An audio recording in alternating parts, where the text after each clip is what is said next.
Good morning, everyone. Praise the Lord.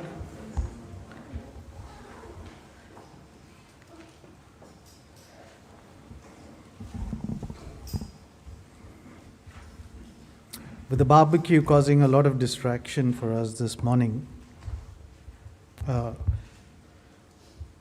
may I humbly remind you that as an assembly, we are trying to be a balanced one, as in an assembly that not only has Marthas but also has Marys, right? So we cannot function if Martha isn't there, but then we're in danger if there are no Marys, right? So it's all about trying to find our balance when we're trying to do this. But on the Lord's Day, the primary goal is, and we cannot ever forget what is our focus, at least as the first thing that we do. This is the Lord's Day, so we come together to worship God. So that's what we're doing. So this morning we continue our study of Mark. Last week we had this exhilarating topic of the Transfiguration on the Mount. And today we're going to come down in many ways, drastically. And we're going to go across a portion. It is Mark 9:14 to 29. And this is 16 verses, which is twice as long as any of the parallel accounts in Matthew or Luke. And just as a quick background, this is the fourth and the last exorcism that we see in the Gospel of Mark. And in the interest of time, and because today we want to try and go through this quickly, I'm not going to read the first 16 verses and then do a very slow study. We're going to go section by section as quickly as time permits in the time that we have. So these 16 verses, to just give you a quick sense, the lay of the land is, this is the account that I'm assuming all of us are to some extent familiar with, which is about the little boy who's possessed by a demon, and the demon is trying to kill him constantly. His father comes to the disciples for help and is disappointed. The disciples are unable to help, and the demon hasn't left the child. And then Jesus enters the scene, and we see how Jesus cures the child. So it is this account. And broadly, when you look at this as a structure, it starts off with the 3 verses, which sort of sets up what is happening, because this is immediately after, at least according to the way Mark is explained, straight after the Transfiguration. And then the bulk of the story or the incident is the conversation that Jesus has with the father of the child. And that takes up half the portion, good 8 verses. Then it's followed with a very quick explanation of how Jesus conducts the exorcism. And then for a couple of verses we understand, or Jesus explains to his disciples what the meaning is or the significance of what happened. So that's what we're going to go through. So the introduction or the setting up of the story is Mark 9:14 to 16. And we're going to just quickly go through verse by verse. And let's start with Mark 9:14, which is straight after the Transfiguration. We know Jesus and the 3 disciples, the inner circle went up. They saw the Transfiguration of Jesus, and they're coming down. Jesus told them not to tell anyone what they had seen. And now they're back and on the way down. And when they came to the disciples, Mark 9:14, but remember there were only 3 disciples with Jesus. Now they've come back and joined the remaining 9. So when they came to the disciples, they saw a great crowd around them and the scribes arguing with them. Now this is a very common thing that we've seen throughout the gospel account, pretty much I think from chapter 2, where we see how the scribes are attacking Jesus and his ministry, trying to discredit him. and obviously even his disciples as well, questioning his authority, saying that he does this by the power of Beelzebub, and trying to discredit who Jesus is and what he is doing. And obviously they're doing this here as well, but Jesus is not here. He's gone up the mountain with 3 of his disciples. So the scribes would have been having a good time, because now they have 9 disciples who I don't think are capable of defending themselves or dealing with the scribes. So I think the scribes would have been having an upper hand. And by reading the rest of the story, we also know very likely that the disciples could be getting attacked because they have tried to heal a boy and have failed. Right? So that's the context of what is happening. So there's obviously a fair bit of argument and stuff happening right now. And that is verse 14. So this is the scene into which Jesus and the 3 disciples are returning. And then we come to Mark's favorite term, immediately, in verse 15, where he says, "And immediately all the crowd, when they saw him, were greatly amazed, ran up to him and greeted him." Now, what was the reaction? The reaction has always been, to some extent, the same. Whenever the crowd sees Jesus, they go rushing to him. I mean, how exciting! Of course, it is exciting. I mean, it's like a social media celebrity coming. What would happen here? We know that, right? They show it in the news every time. Why? Because they're popular on social media. Back then, Jesus was healing. He was doing wonders. He was doing amazing things. And so obviously, he was what was attractive. Now, and the term greatly amazed is just a word in Greek, which is a very strange, very powerful word. And when I looked up in the dictionary, it's the definition of the word is to be moved to a relatively intense emotional state because of something causing great surprise or perplexity. So that's the reaction of the people to Jesus when they saw him.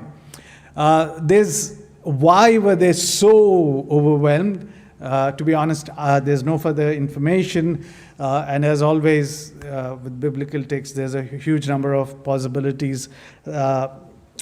There's one school of thought which says that Jesus was perhaps glowing. He came down from the Mounts of Transfiguration. But the other school of thought says he told his disciples not to tell anyone. He wouldn't say that if his face was glowing, because it doesn't really help. But that's not the key function here. The crowd was amazed. They went running to Jesus. Right? And as they went up to him, so Jesus asked.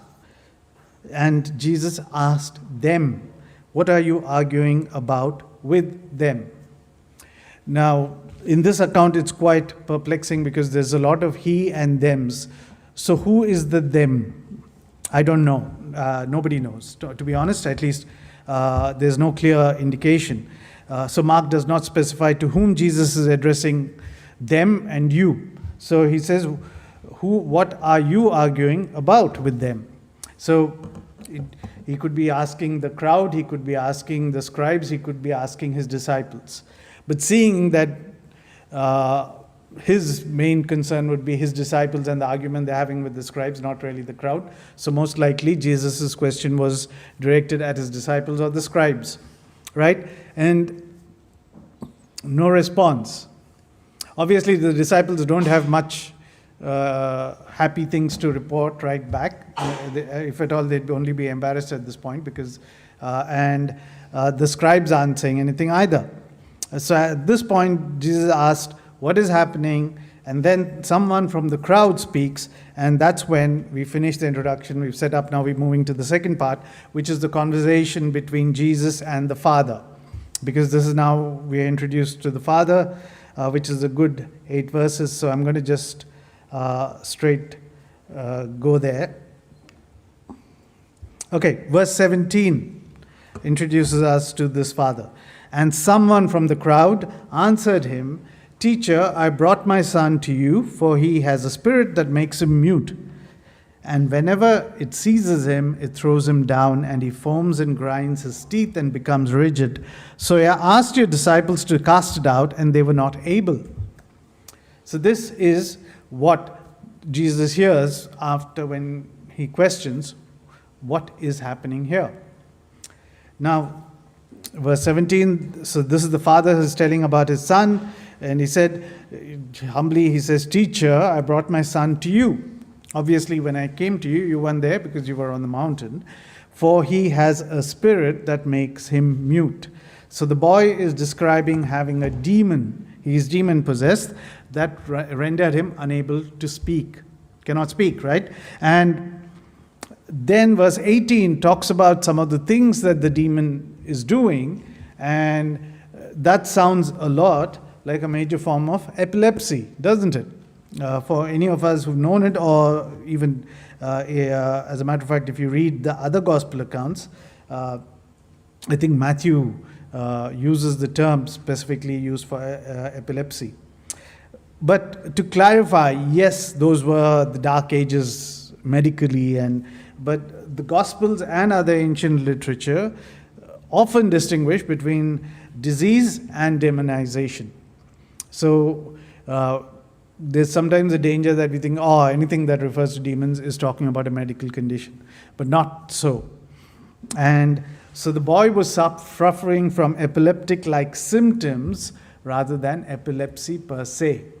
Right? So, and we see that very clearly with how this proceeds. The account that it's very clearly a situation where he's possessed by a demon. Now, we don't see them as often as we see them in the gospel accounts, right? And that's a good thing, I'd say.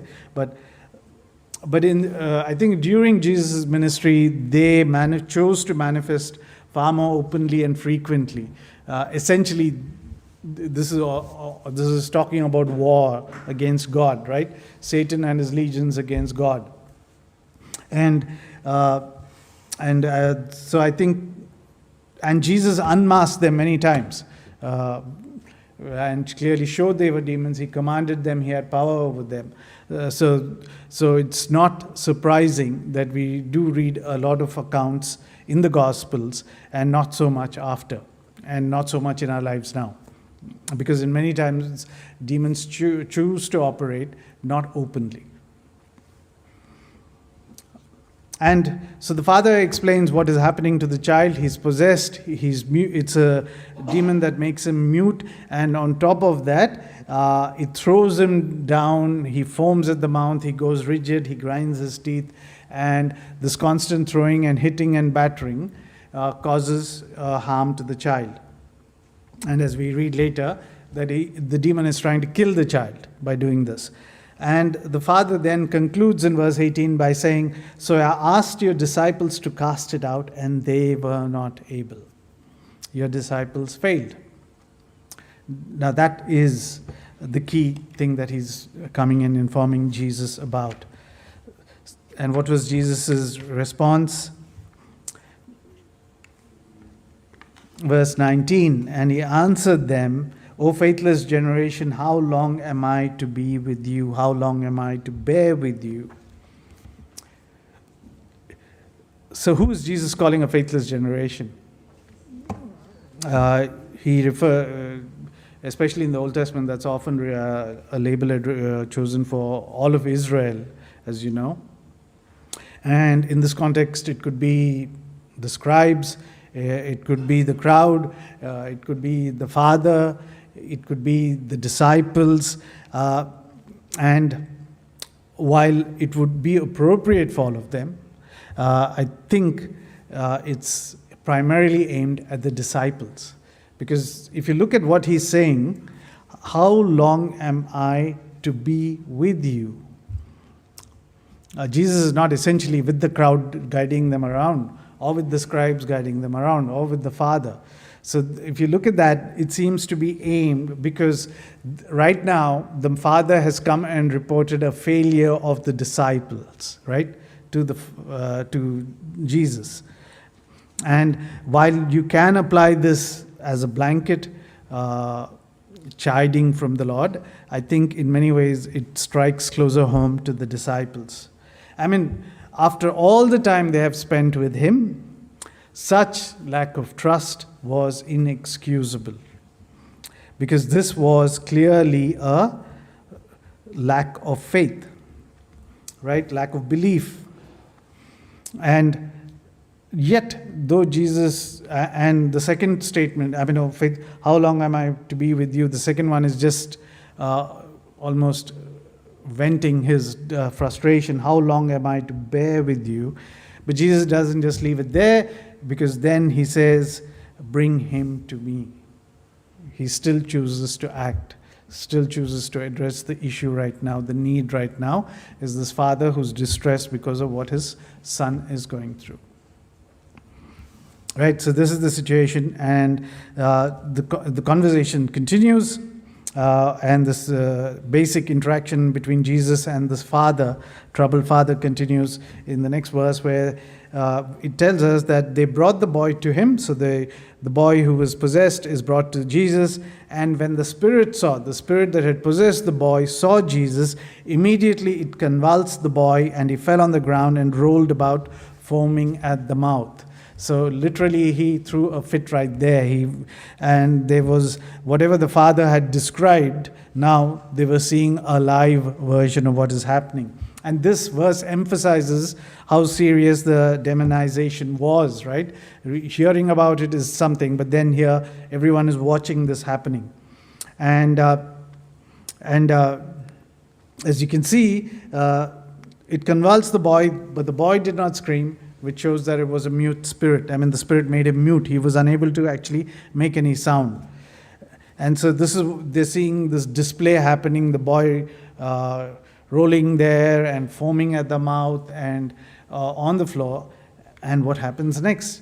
Jesus turns to the father and says, how long has this been happening to him? And the father says, from childhood. I mean, this suddenly seems like, is Jesus playing a GP here and saying, since when have you had this? So what exactly is happening? Why is Jesus asking? And Jesus is God. Does God need to know from when? The question is, it's telling us something very clearly. The Lord is omniscient. He doesn't really need information. The purpose of the question and the answer from the Father, which says from childhood, is to illustrate the compassionate heart of the Lord Jesus. And also, the next verse reiterates the seriousness of the situation faced by the child and consequently the parents of the child. Verse 22 tells us, and it has often cast him into the fire, into water to destroy him. But if you can do anything, have compassion on us and help us. It makes this demon, every time it was possessed, was actually trying to kill the boy. If there was a fire there, try and throw him there. If there was a well or a water source, try and drown him there. It makes no sense why killing the boy would benefit the demon, considering it would lose a host.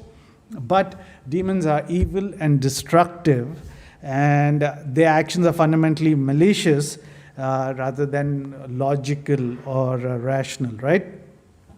And you can imagine the stress on this father, where constantly he's just trying to keep his son alive, and how terrible it can be. And this has been going on for years. That's why when Jesus asked, he says, from his childhood I'm dealing with this. And you can imagine how fatigued, how sad he must be. And now Jesus is here, now Jesus is showing interest. That must have brought some flicker of hope. But so while there's this flicker of hope, the disciples' failure has shaken the Father's confidence. That's understandable, right? So he's perceived that Jesus is willing. Obviously, Jesus has said, bring him. He's asking about when. So in his desperation, with almost hope against hope, he says to Jesus that if you can do anything, have compassion on us and help us. Now, compassion and help, both are necessary, right? I think a lot of us have one, but not the other. A lot of us have compassion, but it never translates to action, because sometimes we don't have the ability to do that. And unfortunately, there are many who are in a position to do that, but they lack the heart or the compassion to do that. But right now, this man's come to the right source. He's come to Jesus, who has the heart and the power. He's come to God himself. And this is where he can get everything he needs. But he pleads in a less than impressive way. If you can do anything, have compassion, help us. And what was Jesus' response?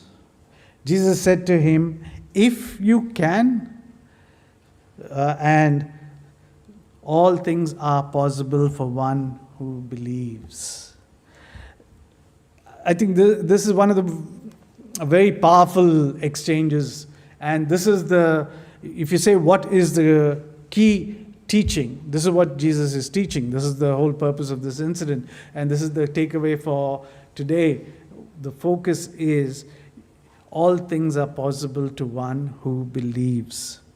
And the response of the father to that, when he heard this, was the father of the child cried out and said, I believe, help my unbelief. So, Jesus, if you can, what do you mean? You came, why did you come here? Right? What have I been doing for over a year all around Galilee? I've been curing, healing innumerable people, innumerable incidents, and this was almost a retort from Jesus, which is not really asking a question. Of course, brothers and sisters, I think it's by now we understand what all things are possible to one who believes. The point is not with enough faith you can do anything, right?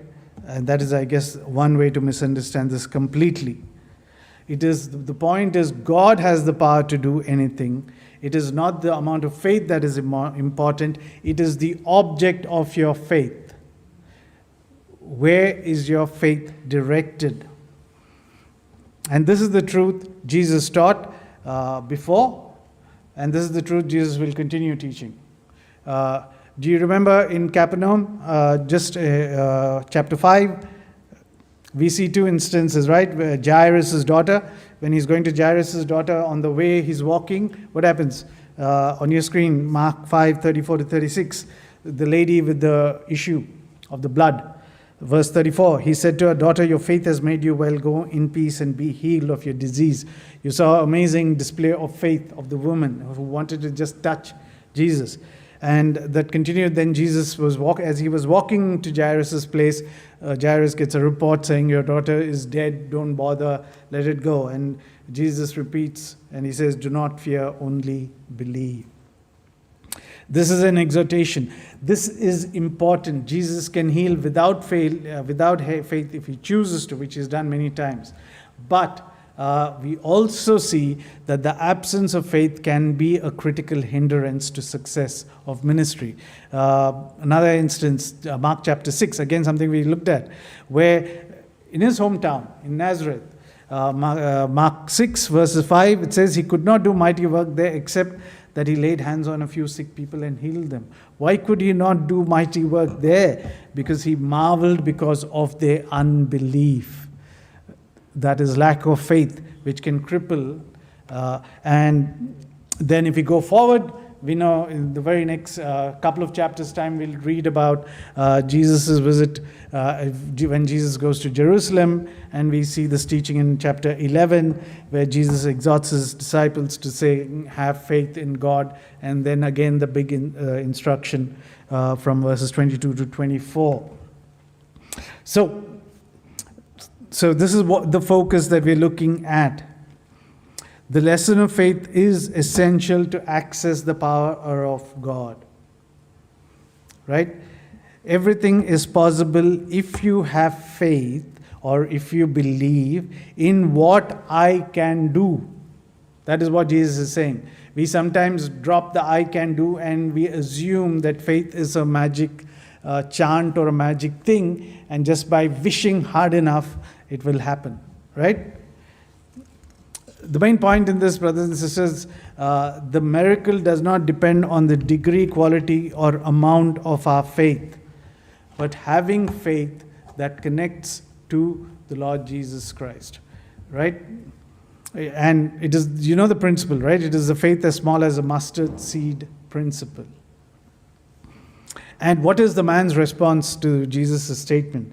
Immediately the father of the child cried out and said, I believe, help my unbelief. This has always fascinated me right from childhood. This verse has been, it's such an interesting statement, but it's such a human statement, right? It's such, and such an honest statement from the father. I think he was being so sincere. It's a dual statement. It shows both sides of the same coin, right? So he's saying, I make the conscious, I believe. It is wavering, but I step out in faith. But the other side is, yes, I'm failing. I need help. Please help me. And this is the human side. And it is important for us, and we learn from here, is that the Lord is not limited by our imperfect faith, right? Because even the strongest faith actually has wavers, has doubts, has fears, underlying fears. But do you understand something very interesting here?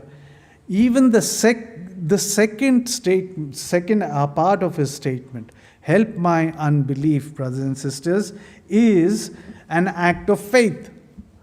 And is the evidence that is the right kind of faith. Why is that?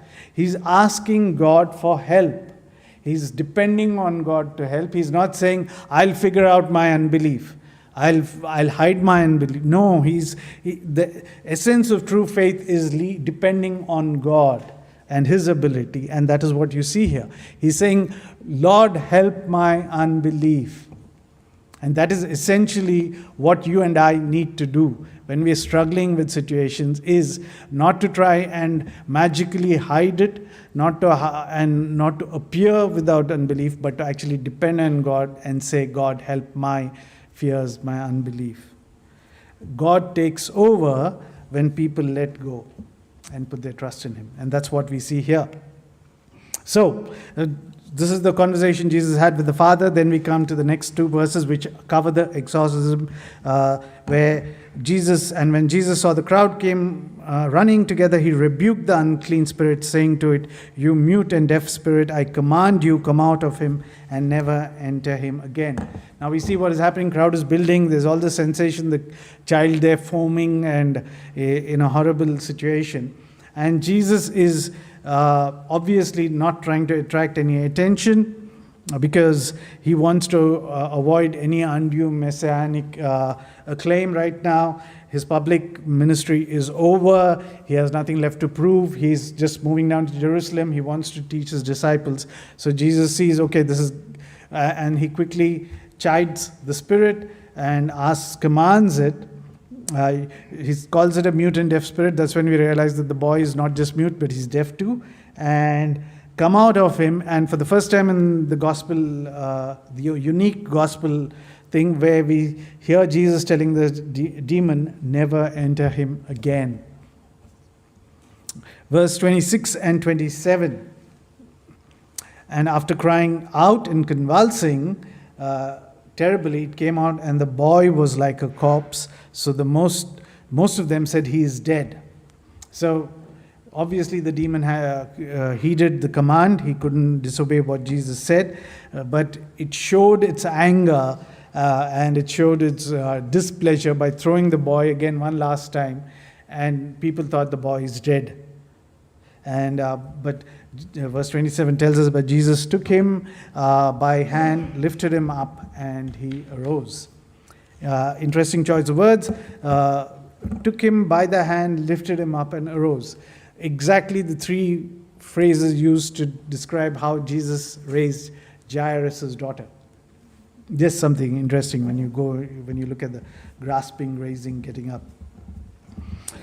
And just like the same way how Jesus handed over the daughter to the parents, He handed over this child to his father, and a relieved father, I'm sure. So this is the instance. So we've had the exorcism. Now the child is healed. Now we come to the explanation. So event has happened, and now they've moved back to Caesarea Philippi, or one of the villages there, and went into a house. And we see verse 28, and when he had entered the house, his disciples asked him privately, why could we not cast it out? So the discussion between Jesus and disciples, and we see in Mark especially, he often instructs them privately at homes and after the instances. But they are baffled. If you remember, it's not many weeks before we were in chapter 6. Remember chapter 6 verse 7? I'm sorry, I didn't put the slide up, but brother, can you just... Chapter 6 verse 7. And he summoned the 12 and began to send them out in pairs and gave them authority over unclean spirits. Thank you. The last fragment. He gave them authority over unclean spirits. And what did they do in verse 13? Same 6:13. 6:13. And they were casting out many demons and were anointing with oil many sick people and healing them. They were casting out many demons. So disciples said, what happened? You gave us the power and we exercised it. So what happened here? What was Jesus' response? And he said to them, this kind cannot be driven out by anything but prayer. So this kind refers to that there could be degrees of demonic oppression, types or hierarchies of demons. So that is a fact, but a far more important lesson that Jesus is teaching them is between faith and prayer.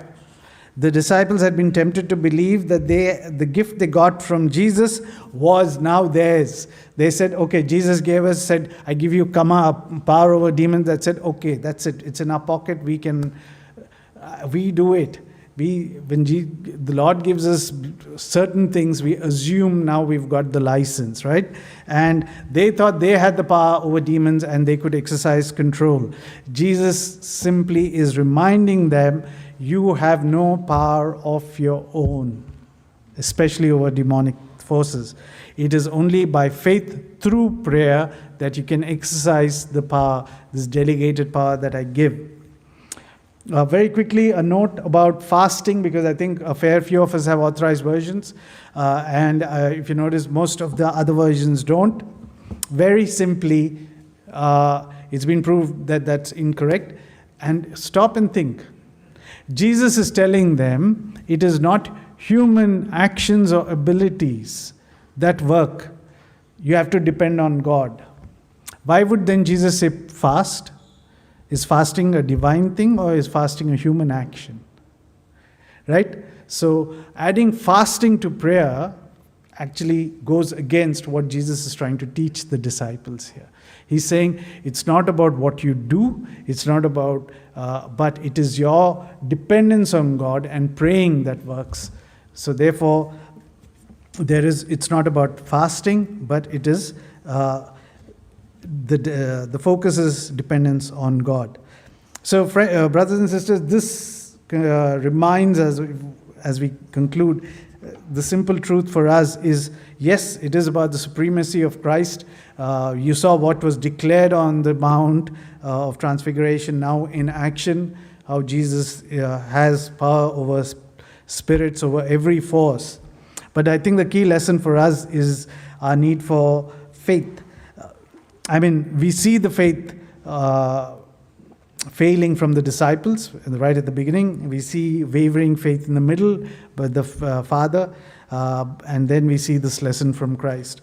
But our genuine faith is often challenged by difficult circumstances, by challenges. We start like Peter, trying to walk on the sea, and just like Peter, once things start going a little harder, things start going off, we shift focus from God, and circumstances start crowding us, start drowning us, and our faith starts weakening. The simple thing is we cannot shift our focus from the Lord Jesus. And like Jesus reminded the disciples, we need to learn to live a life of dependence through prayer. And that is the key. Doing great things for God is seeking and depending on God through prayer. We all have faith. The fact is, our faith is sufficient. but it will fail if you do not exercise it through prayer, depending on God. And even now, as we are going to have a barbecue, we're going to try and evangelize people. If we go depending like the disciples on ourselves, it'll be a meaningless exercise. Even for this to work, we have to depend on God, and we have to, through prayer, depending on God's power, and that's when God's power will be released and we can see mighty things happening. So may God bless His word.